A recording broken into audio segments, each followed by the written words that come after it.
Mesdames, Messieurs, bonjour à toutes et à tous, bienvenue au journal. Ce qu'il faut retenir de l'actualité, le président du Faso reçu au Vatican par le Saint-Père, entretient autour des relations diplomatiques entre le plus petit État du monde et le Burkina, qui témoigne sa reconnaissance au pape pour le rôle joué dans les crises de 2014 et 2015 au Burkina.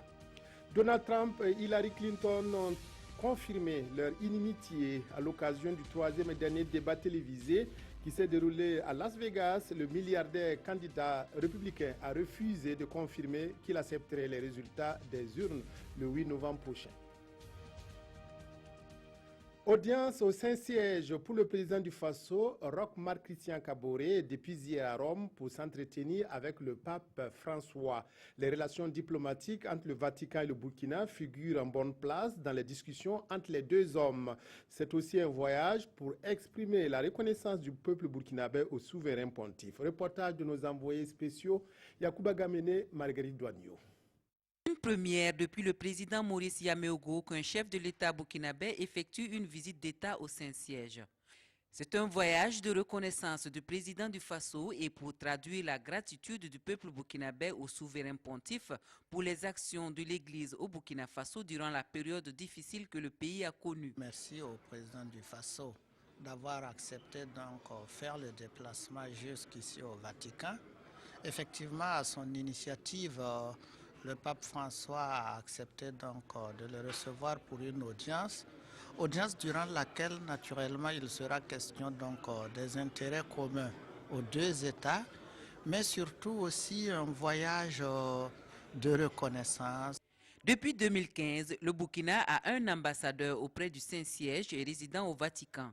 C'est une volonté des autorités burkinabées de consolider et d'intensifier les relations de coopération entre les deux États. Depuis fort longtemps, le Burkina entretient des relations diplomatiques avec le Saint-Siège, mais c'était l'ambassade du Burkina Faso à Paris qui couvrait cette juridiction.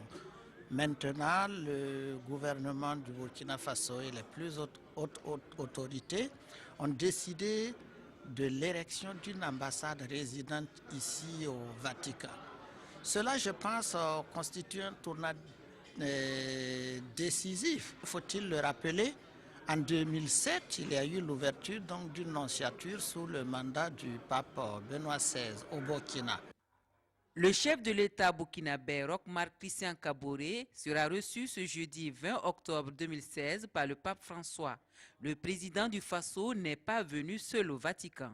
Il s'est fait accompagner par les représentants des différentes communautés religieuses au Burkina Faso, musulmanes, catholiques et traditionnelles, au nom du dialogue interreligion très actif au pays des hommes intègres. Reportage à suivre très bientôt sur nos antennes sur cette audience au Vatican. Réunion mardi à Ouagadougou du comité de pilotage de la télévision numérique de terre TNT, rencontre présidée par le Premier ministre Paul Kabatieba. Elle a permis de faire le point du processus d'opérationnalisation de la TNT au Burkina. Des décisions ont été adoptées pour une mise en œuvre effective de la TNT d'ici à septembre 2017. Reportage Oscar Soulama, Vincent Tiendrebego, Dramandadia. Autour du chef du gouvernement, les parties prenantes de la télévision numérique de terre discutent de la mise en œuvre effective de ce projet qui devrait révolutionner les techniques de diffusion télévisuelle au Burkina. Il s'agit pour le comité de pilotage présidé par Paul Kabatieba d'évaluer l'état d'avancement du processus. Après le 17 juin 2015, on devait avoir la TNT. Donc 2 années après, nous ne l'avons pas. Je pense que ce qui est important, c'est que nous avons entamé le processus. Nous avions promis donc pour fin septembre, nous ayons les premiers essais sur Ouagadougou. Malheureusement, le décaissement des fonds a pris un peu plus de temps que prévu. Les fonds sont opérationnels depuis le mois de juillet. Les travaux ont commencé, effectivement, les installations sont en train de se faire. Donc nous avons malheureusement constaté un retard de 2 mois par rapport au décaissement. Donc, ce qui veut dire qu'en fin d'année 2016, au plus tard début juin, donc les premiers centres de Bobo, de Gawa, de Waiguya devraient commencer à fonctionner en termes d'essais. Ce qui est certain, c'est que fin septembre 2017, tout le processus doit être achevé sur l'entièreté du territoire national. Selon le ministre de la Communication, la télévision numérique de terre pourrait être effective à partir de septembre 2017. Pour ce faire, Un comité technique sera mis en place dès janvier pour définir les prix des prestations de la société burkinabé de télédiffusion. Prix à appliquer aux éditeurs de services de télévision publics et privés. Le plan national de développement économique et social PNDS a été présenté hier aux députés à l'Assemblée nationale. La ministre de l'économie, des finances et du développement a souligné à cette occasion l'importance du PNDS qui doit transformer structurellement l'économie burkinabé pour une forte croissance. Roger Kam Moukoun Dabiré. Rosine Koulibaly-Sori face à la représentation nationale. La ministre en charge de l'économie est là pour présenter aux élus le plan national de développement économique et social, PNDS. Un référentiel qu'elle présente comme la réponse à la question du développement. Structuré en 3 axes, le PNDS ambitionne de réformer et moderniser l'administration. Le programme prône par ailleurs le développement du capital humain et la dynamisation des secteurs porteurs pour l'économie et l'emploi. Au plan social, les impacts escomptés sur l'ensemble des secteurs de l'économie permettront une réduction des inégalités sociales et des disparités régionales. Cela est très important lorsqu'on a vu effectivement que malheureusement la croissance cheminait avec l'accroissement aussi des inégalités et des fossés entre les plus pauvres et les plus riches. En vue de parvenir à ces résultats, le PNDS envisage à l'horizon 2020 un degré de transformation structurelle consistant en l'augmentation de la contribution des industries manufacturières au produit intérieur brut. On veut en fait un doublement de la contribution de ces industries manufacturières au PIB. Le PNDS a besoin de plus de 15 000 milliards pour sa mise en œuvre.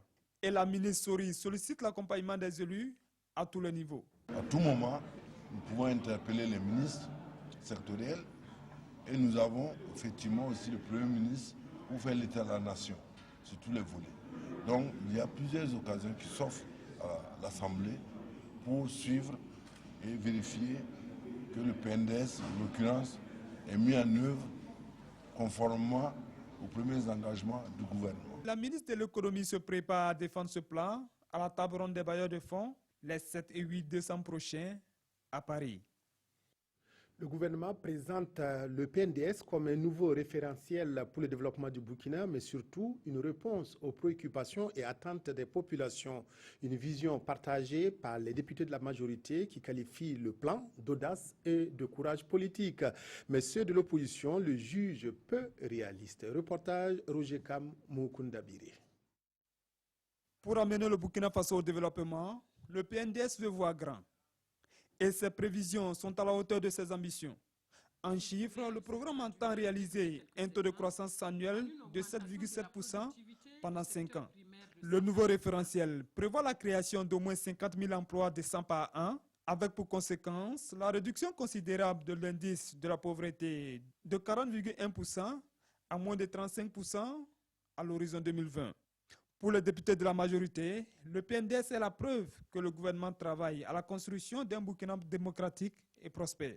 Et je pense que le peuple burkinabé devrait prendre le PNDS comme un rêve qui peut se réaliser. Nous devons croire à nos rêves, nous devons croire à notre potentiel et ensemble nous pourrons arriver. Mais du côté des députés de l'opposition, ce plan inquiète. Le PNDS est taxé d'être trop ambitieux au regard du contexte socio-économique du pays et donc très peu réaliste. Ce programme-là, qui doit être mis en place depuis 2016 jusqu'à 2020, n'a pas prévu les mécanismes pour absorber cette masse d'argent qu'il va falloir emprunter. Ça aussi, c'est un problème. Cependant, tous reconnaissent la nécessité d'élaborer un schéma directeur pour la conduite de l'action gouvernementale. Avec leur accompagnement, nous pensons que nous allons atteindre les ambitions que le peuple s'est fixées, puisque finalement nous avons traduit les ambitions du peuple burkinabé de notre PNDS. À l'Assemblée, la ministre promet de venir périodiquement pour l'évaluation des actions du programme. Elle rassure par ailleurs les députés de la bonne gestion des fonds à mobiliser pour la mise en œuvre du PNDS. Le développement vu à l'échelle locale, l'ambassadeur du Danemark au Burkina a visité hier dans le Bulkemde et le Sanguier des réalisations financées par le Fonds de coopération du Royaume du Danemark. Visite d'un parc de vaccination et d'un forage à Dassa, rencontre avec l'Union des transformatrices de beurre de karité à Koudgou, principales étapes de cette tournée de Nashbi Taouya. Reportage Salif Belem, Ismaël Duloma Sirima. Dans le Bulkemde et le Sanguier, l'ambassadeur du Royaume du Danemark s'est rendu pour voir les réalisations financées par son pays. Oula Nashbi Taouya a pu constater le fonctionnement du parc de vaccination du village de Dassa, estimé à 13 millions de francs CFA. Elle a également échangé avec une union de producteurs du Sanguier qui a bénéficié de l'aide danoise pour moderniser son activité. L'accompagnement de PCSA envers les groupements, les entreprises agricoles d'une manière générale s'opère de deux manières, à travers un appui conseil qui est une subvention qui peut aller d'1 million à 10 millions en fonction de l'envergure bien sûr du groupement ou bien de l'entreprise. La visite de l'ambassadeur s'est terminée au siège de l'Union régionale des productrices de beurre de karité. Nous avons ce programme, on a eu ça depuis 2012 et c'est un programme où on a le soutien aux différentes infrastructures dans le secteur agricole avec les 5 filières qui est le karité, gomme arabique, bétail viande, le maïs et le niébé. Pour mener à bien sa politique, l'ambassade du Danemark s'appuie sur le programme de croissance économique du secteur agricole. Et dans la région du centre-ouest, plus d'1,2 milliard de francs CFA ont déjà été investis. Une formation sur la logistique intéresse les membres de la Commission de l'éducation, de la santé, de la jeunesse, de l'emploi, des affaires sociales et culturelles de l'Assemblée nationale. Elle est initiée par le NDI pour permettre aux élus de rédiger des propositions de loi et améliorer leurs capacités en matière d'interprétation des lois. Nongo Bakouda, Kadisanogo, reportage. Cette formation en logistique au profit des membres de la Commission en charge de l'éducation, la santé, la jeunesse, l'emploi, les affaires sociales et culturelles de l'Assemblée nationale s'inscrit dans la dynamique de l'appui technique que le NDI apporte au Parlement. Elle vise à renforcer les capacités de ses élus parlementaires à rédiger des propositions de loi, critiquer des projets de loi et à les interpréter. La Commission a décidé de choisir une formation sur la logistique.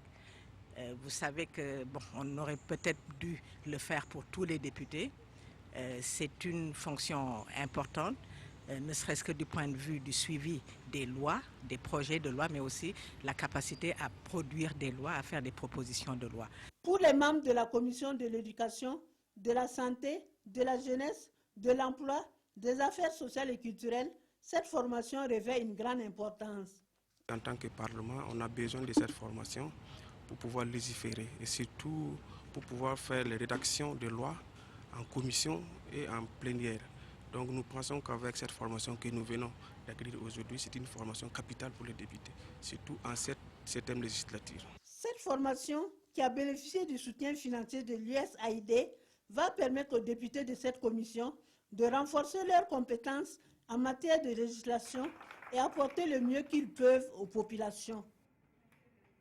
Ambiance tendue une nouvelle fois à l'occasion du débat télévisé entre Donald Trump et Hillary Clinton, le troisième de la campagne électorale américaine. Le candidat républicain a répété ses accusations de vote déjà truqué, affirmant que des millions de personnes sont inscrites sur la liste, mais elles ne devraient pas l'être. Donald Trump a surtout refusé de s'engager à reconnaître le résultat de l'élection. Washington DC, mercredi soir, ambiance festive pour ces étudiants en sciences politiques réunis pour regarder en direct le troisième et dernier débat télévisé entre Hillary Clinton et Donald Trump. Pas étonnant que la silhouette cartonnée du candidat républicain ne tienne pas sur ses jambes. Ici, on vote majoritairement démocrate, dans une ville qui a plébiscité Barack Obama à 90% il y a 4 ans. Je pense que Trump ne donne aucun argument à ce qu'il dit. Il tourne autour du pot, ne répond pas vraiment aux questions. Je crois qu'Hillary montre vraiment qu'elle a plus d'expérience. En fait, je dirais que c'est dans la poche pour Hillary et j'espère que c'est vraiment le cas. J'ai vu à l'écran l'évolution et le recul. Je pense qu'Hillary représente l'évolution, le genre d'avenir dont nous voulons et dont nous avons besoin dans ce pays. Donald Trump parle d'un temps où l'on voulait redorer le blason de l'Amérique. Je ne suis pas sûr que cette époque existe toujours. Je dirais vraiment qu'Hillary Clinton est en train de gagner. Je crois que Donald Trump avance sur des chemins de traverse et je ne crois pas que cela lui apporte du fond ou un cadre pour aider notre pays à se développer.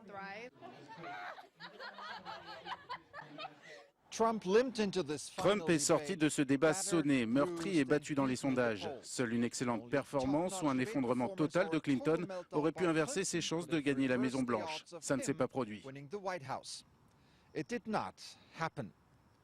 Stéphane Grober, Euronews, Washington. Sport, Ouagadougou abrite à partir de demain le 38e championnat d'Afrique des clubs champions de handball en hommes et en femmes. Le match d'ouverture opposera demain au Palais des Sports de Ouagadougou 2000 l'AS Douane du Burkina à JSK du Cameroun. Ces précisions ont été données hier par le comité d'organisation. Reportage Mokhtar Ouedraogo, Jean-Victor Ouedraogo. Décliner le programme et citer les Burkinabés sur les préparatifs du 38e championnat d'Afrique des clubs champions, voici ce qui justifie la conférence de presse animée par les membres du comité d'organisation à quelques heures du coup d'envoi. Sont attendus à ce grand rendez-vous continental 20 clubs de 14 pays dont 11 en hommes et 9 en dames. Malgré le déficit budgétaire estimé à 150 millions, les membres du comité d'organisation se veulent rassurants et promettent de relever le défi organisationnel. Aujourd'hui, nous sommes en mesure d'organiser donc le championnat d'Afrique. Donc côté budget, on ne va pas dire que nous avons en tout cas trouvé le meilleur filon.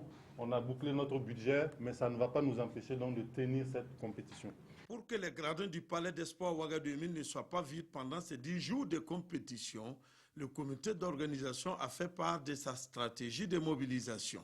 Actuellement, nous avons mis donc à la disposition donc de ces mairies des cars pour les supporters donc qui vont se regrouper au niveau de ces mairies pour les convoyer donc au niveau du palais. À tous les handballeurs qui vont tenter de se doper, la mise en garde de la Confédération africaine de handball est claire. Lors de la réunion technique d'ensemble, les athlètes seront informés des dispositions qui seront prises pour le contrôle antidopage. Placé sous le parrainage du Premier ministre Paul Kabatieba, le match inaugural mettra aux prises l'AS Douane du Burkina à la JSK du Cameroun demain à 18h.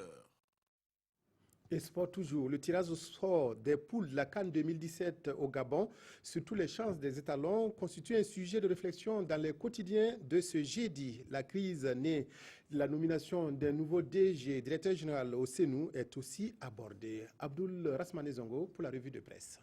Une fois n'est pas coutume, le tirage au sort de la CAN 2017, nous parlons sport, ravit la vedette dans les quotidiens et la question qui intéresse le plus les Burkinabés s'invite dans les colonnes.